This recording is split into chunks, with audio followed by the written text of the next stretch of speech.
La poésie, elle est souvent nichée là où on ne l'attend pas.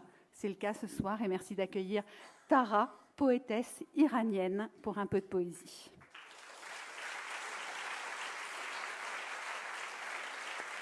Bonsoir.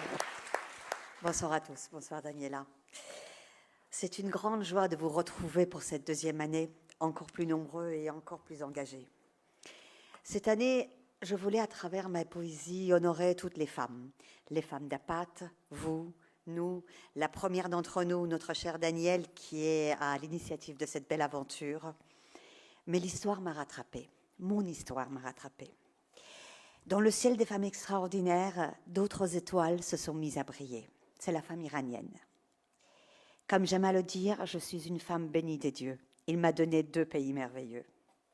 J'ai grandi en France, mais je suis née en Iran. Pays de la poésie, évidemment, berceau de l'humanité, mais aussi pays des femmes fortes, des battantes, des reines, des amazones.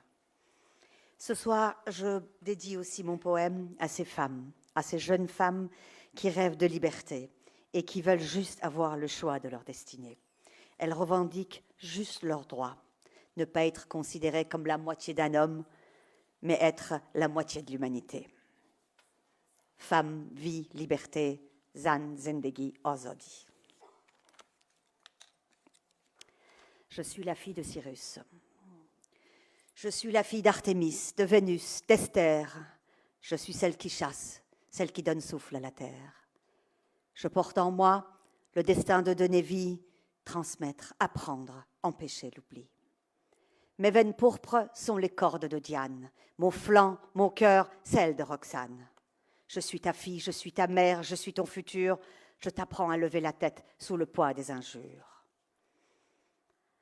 Femme, je te chante, je te loue, je t'admire, lorsqu'à bout de force pour tes enfants tu transpires, lorsque l'injustice te prend aux tripes et te déchire, lorsqu'enfermée, voilée, bafouée tu te relèves, mais morte tu respires. Du fin fond de mon histoire, le passé tend un miroir. Je me regarde, mais vois l'image de celle oubliée dans le noir. À quel moment notre avenir est devenu sombre? Qui a décidé que nos filles allaient vivre dans l'ombre? Éduquons nos fils, apprenons-leur la justice. Ils aideront nos filles à s'épanouir comme des lys. L'art est celui de partager, nous rassemble. Le défi, celui de vivre, bâtir ensemble. Pierre par pierre, pas à pas, main dans la main, nous allons construire. Nos drames, blessures, envies serviront de glaise pour l'avenir. Fille de Cyrus, la poésie est mon combat. L'arc de Diane se transforme sous mes doigts.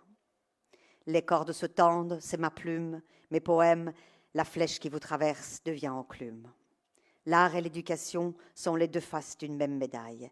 Indissociables, choisissez la vôtre. C'est ainsi que nous allons gagner la bataille.